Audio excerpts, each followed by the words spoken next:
2002 میں ڈرون طیارہ مار گرایا تھا قمر سلیمان۔ فضائیہ کے 2008 میں سربراہ تنویر محمود بھی ڈرون گرانے کی صلاحیت کا بیان دے چکے ہیں۔ پھر شہباز شریف صاحب کا بیان بھی شامل کر لیتے ہیں، پھر تبصرہ بھی اور تجزیہ لیں گے رضوان صاحب سے کہ ڈرون حملوں کے تناظر میں چین سے تعاون بڑھایا جائے۔ شہباز شریف: ان حملوں نے قوم پر ظلم کے پہاڑ توڑے۔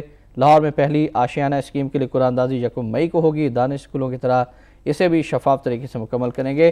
ڈرون اٹیکس کو F-16 بھی نہیں گرا سکتے، رحمان ملک صاحب یہ کہہ رہے ہیں۔ دوسرا ایئر چیف کا بیان ہے کہ ہم گرا سکتے ہیں اور پہلے بھی گرا چکے ہیں۔ رحمان ملک صاحب کا بڑا آپ کو چیلنج نہیں کرنا چاہیے، ان کا جہازوں کے اوپر بڑا نالج ہے، ہاں بہت زیادہ نالج ہے۔ کون سے والے جہاز ہیں؟ خاص طور پہ بچپن میں وہ جو کاغذ کے جہاز وہ ہم بنا کے نہیں ویسے اڑاتے، اس وقت سے وہ جہاز اڑا رہے ہیں، اور جہازوں کے بارے میں بیسک انفارمیشن جو ہے جتنی رحمان ملک صاحب کو خود بھی جہازوں کی طرح اڑتے پھر رہے ہیں پورے ملک کے اتنی راؤ کم نہیں۔ اب آپ یہ زیادتی نہیں دیکھیں، وہ کہہ رہے ہیں کہ ڈرون اٹیک پھر اگر وہ نہیں روک سکیں، F-16 نہیں روک سکیں گے، پھر رحمان ملک صاحب خود اڑ کے روکیں گے۔ پارک والے بھی آپ جہاز کہیں وہ کہہ رہے نہیں، یہ زیادتی والی بات ہے جی۔ نہیں، پوری قوم کہہ رہی ہے کہ اس طرح کے بیانات کیوں دیتے ہیں جس سے قوم ڈی مورلائز ہو۔ قومی ٹیم اگر انڈیا جاتی ہے تو اس وقت رحمان ملک صاحب کا بیان آ جاتا ہے۔ رحمان ملک صاحب تو ماشاءاللہ اتنے نابغہ روزگار شخصیت ہیں کہ یہ مرید کی پہ انڈین حملہ کروانے لگے تھے، آپ کو اگر یاد ہو ممبئی کے فوراً بعد۔ تو یہ اس لیے آپ اس بات کو بھول جائیں، بیسیکلی وہ بیچارے اپنا بزنس خراب کر کے اس کو پروموٹ کرنے کے لیے پاکستان آئے ہوئے ہیں، تو انہیں ہر کاسٹ کے اوپر یہاں پہ حکومت میں رہنا ہے تاکہ وہ یو کے اندر اپنے ٹیلی کام کے بزنس کو پروموٹ کر سکیں۔ پاکستان کا کیا یہ بات کرنے کا اعزاز صرف رضوان رضی کو حاصل ہے جتنے بھی میڈیا میں جاتا ہوں، ٹھیک ہے۔ جب یہ جائیں گے تو پاکستان کے اندر ٹیلی کام سیکٹر بھی بچے گا اور پاکستان کے اندر لا اینڈ آرڈر بھی بچے گا۔ چلیں ہم ڈرون کی طرف آتے ہیں، آپ بتائیے آپ کے ذرائع کیا کہتے ہیں، پاکستان کے پاس کس قسم کی ٹیکنالوجی موجود ہے ڈرون اٹیکس کو گرانے کے حوالے سے؟ پاکستان نے پچھلے دنوں ٹیسٹ بھی کر لی ہے، پاکستان کے پاس زمین سے بھی گرانے کی ٹیکنالوجی موجود ہے اور ہوا سے گرانے کی بھی موجود ہے، ٹھیک ہے۔ اور فیصلہ ان لوگوں نے کرنا ہے جن لوگوں نے لکھ کے دیا ہوا ہے، یہ سب جسے کہنا چاہیے منافقت ہے، جھوٹ ہے جو کہتے ہیں کہ ڈرون حملے یہ وہ، ٹھیک ہے۔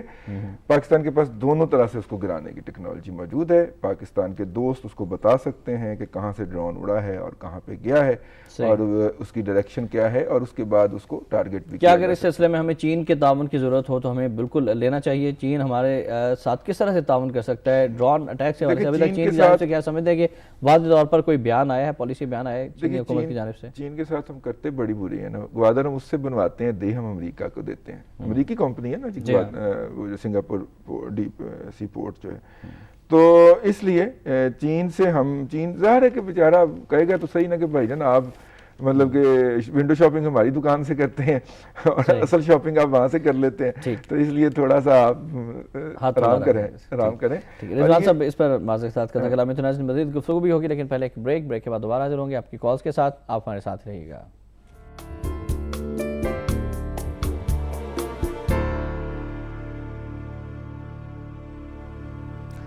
ٹوڈے میں ایک بار پھر آپ کو خوش آمدید کہتے ہیں ناظرین۔ بریک میں جانے سے قبل ہم بات کرتے ہیں ڈرون اٹیکس کے حوالے سے۔ اگلی خبر پرائم منسٹر اور پاکستان کے بیان کے حوالے سے ہے کہ پاکستان دہشت گردی کے خلاف کامیاب نہ ہوا تو امریکہ بھی ناکام ہو جائے گا۔ گیلانی: پاکستان دہشت گردی کے خلاف فرنٹ لائن پر ہے، ہم نے بڑی قربانیاں دی، قیمتی جانیں ضائع ہوئیں، معیشت کو نقصان ہوا۔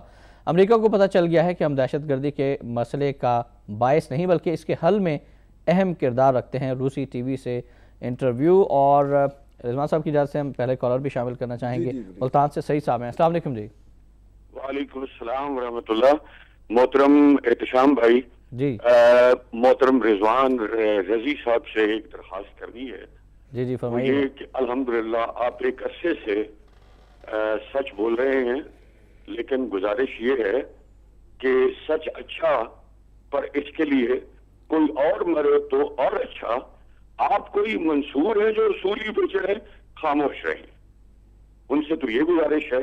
اور ایک گزارش یہ کہ کل بہن طیبہ ضیاء چیمہ صاحب کا ایک کلم پڑھنے کو ملا چال باز کے عنوان سے، اس کو پڑھنے کے بعد تو یہ سوچتا ہوں کہ آیا پاکستان آزاد اور خود مختار مملکت ہے؟ اس کا جواب بھی مجھے رضوان رضی صاحب سے چاہیے۔ Right, thank you very much. جی سعید صاحب کی کال کے حوالے سے ان کے جو سوالات ہیں کیا کہیں گے آپ؟ دیکھیے قومیں جو ہیں وہ اپنی آزادی جو ہوتی ہے، اپنی سوورینٹی جو ہوتی ہے، اس کی اسرشن یا اس کا اظہار جو ہے وہ مختلف مظاہر سے کیا کرتی ہیں۔ صحیح۔ انسانی تاریخ کے اندر حضرت عمر فاروق رضی اللہ تعالیٰ عنہ پہلے حکمران تھے کہ جنہوں نے کہا کہ اسٹیٹ کی جو کرنسی ہوگی اس کا ریٹ جو ہے وہ اسٹیٹ فکس کرے گی، اس کا ایکسچینج ریٹ جو ہے۔ راس چائلڈ کے ناجائز بچوں نے جو کہ پہلے سٹول بینچوں پہ بیٹھ کے کیا کرتے تھے کاروبار سونے کا، یہودی جو تھے، ٹھیک ہے، اور اس کے بعد پھر ہم نے دیکھا کہ وہ سینٹرل بینک آف امریکہ کی صورت میں اب آئی چندریکر روڈ پہ چند بونے جو ہیں جن کی ٹوٹل جو ایجوکیشن جو ہے وہ ایک گلوریفائڈ کلرک کے طور پہ ہوئی ہوتی ہے، ایم بی اے کیا ہوتا ہے انہوں نے زیادہ سے زیادہ، یا کوئی ایم اے اکنامکس کیا ہوگا، ٹھیک ہے، وہ بیٹھ کے پاکستان کی ایکسچینج ریٹ کا یا پاکستان کی اکانومی کا یا پاکستان کی سوورنٹی کا ان اے وے آپ کہیں کہ وہ فیصلہ کر رہے ہوتے ہیں، اور ہم بڑے فخر سے بتاتے ہیں کہ جی پاکستان میں تو روپیہ فری فلوٹ ہے۔ جب آپ نے اپنی سوورنٹی کا مظہر فری فلوٹ پہ ڈال دیا تو پھر کاہے کی سوورنٹی میں اکنامک سوورنٹی بالکل، اور اسی سے ہی پھوٹتی ہے آپ کی قومی صحیح۔ ملکی معیشت کی طرف بھی آتے ہیں، کال لے لیتے ہیں فیصل آباد سے، پھر ملکی معیشت کے حوالے سے بھی آپ سے بات کرتے ہیں۔ فیصل آباد سے ہمارے ساتھ کالر ہیں، السلام علیکم جی، کون صاحب ہیں؟ السلام علیکم جی، طارق بات کر رہا ہوں۔ فرمائیے گا سر۔ ریزی صاحب آئے ہوئے ہیں، ہمارے بڑے فیورٹ، ماشاءاللہ بڑے بہادر آدمی ہیں۔ ان سے نا عمران خان کے بارے میں کمنٹس لینے ہیں۔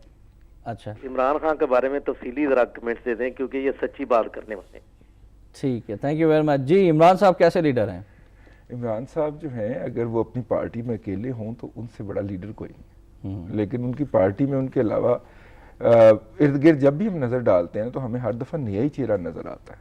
صحیح، اور ایک بات ہے، دوسری بات یہ ہے کہ وہ سیکھ رہے ہیں ابھی، دیکھیے انہیں سیاست میں آئے ہوئے کتنا عرصہ ہوا ہے، وہ لرننگ پروسیس میں کہ دیکھیں کال ان کو لندن سے آتی ہے میری ذاتی علم کے مطابق، اور میڈیا میں یہ جاری ہو جاتا ہے کہ عمران خان نے کال کی ہے، ٹھیک ہے، اور جناب وہ جلسے میں جا رہے ہیں، حالانکہ جلسے کا کوئی ذکر ہی نہیں ہوتا آنے کا، اور وہ نہیں بھی جاتے، بعد میں ثابت ہو گیا کہ نہیں جاتے، لیکن آپ میڈیا کی بنیاد کے اوپر، اور عمران خان کی اتنی گڈ ول، وہاں بھی لیڈرشپ کو اسرٹ کرنا چاہیے لیڈر کو کہ نہیں بھائی میں اس میں نہیں ہوں، تو وہ ابھی لرن کر رہے ہیں، لرننگ کے پروسیس میں ہیں، ان کی صلاحیتوں کے بارے میں اور ان کی جو کمٹمنٹ ہے اس کے بارے میں کوئی شک نہیں ہونا چاہیے۔ رائٹ، وہ خبر جو کہ ہم معیشت کے بارے سے ڈسکس کرنا چاہتے ہیں، خبر یہ ہے کہ ڈاکٹر عاصم پیٹرولیم کے مشیر مقرر، وزیر اعظم نے پیٹرول اور گیس کے تمام ایم ڈیز فارغ کر دیے، 6 ماہ تک گیس کنیکشنوں پر پابندی، کمپنیوں کے بورڈ آف ڈائریکٹرز دوبارہ تشکیل دی جائیں گے، وزیر اور سیکرٹری پیٹرولیم شامل نہیں ہوں گے،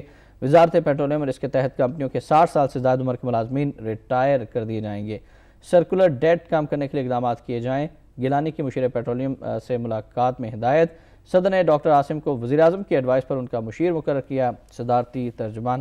کال بھی لے لیتے ہیں کہ مصطفیٰ صاحب ہیں لاہور سے، السلام علیکم جی۔ جی وعلیکم السلام جی، آپ کے بہت محترم گیسٹ کو میرا سلام اور آپ کو بھی جی وعلیکم السلام۔ میں ایک عرض کرنا چاہتا ہوں ان کی خدمت میں کہ پاکستان کو جو حالیہ سیاست ہے، 2 چیزوں نے بہت ہی زیادہ نقصان پہنچایا بلکہ تباہ و برباد کی ہے۔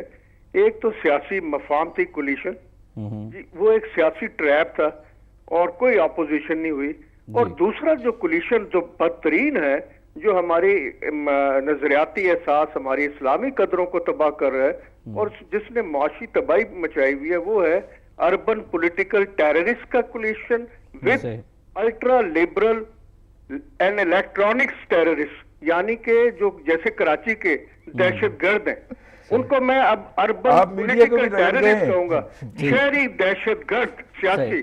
آپ اب ان کو ان کے اس نام سے ایک دوسروں کو وہ دہشت گرد کہتے ہیں، اب ان کو کہیے، اور اسی طرح ultra liberal neo cons and electronics terrorist. بہت شکریہ جی، بہت شکریہ مصطفیٰ صاحب۔ ابھی ہم رضوان صاحب سے رائے لیتے ہیں جی، ہم نے 2 نئی ٹرمینالوجیز انٹروڈیوس کرائی ہیں۔ پہلے بات کر دی ہے ہم نے، تو ان کو تھوڑی سی شرم اور غیرت دلانے کی کوشش کی ہے کہ تم دن رات لگے ہوئے آزادی اظہار کے اور آزادی صحافت کے اوپر، تو اپنے ورکر کے قاتل کا ایسوسیشن بتاؤ نا، کس کے ساتھ وہ ایسوسیٹ تھے، کس کے کہنے کے اوپر انہوں نے مرڈر کیا، یہ ساری باتیں انویسٹیگیشن میں تو آ چکی ہیں، اگر میرے پاس یہاں پہ بیٹھے پہنچ چکی ہیں تو ان کے رپورٹر تو میرے سے زیادہ کنیکٹڈ ہوں گے نا۔ بالکل پہنچ چکی ہوں گی۔ آپ نے مجھے اکانومی کی خبر پڑھی تھی، اس کے ساتھ آپ اگر یہ بھی ایک خبر پڑھ لینا پاکستان کے اقتصادی چیلنجوں والی، تو پھر ہم اس پہ اکٹھے بات کرتے ہیں۔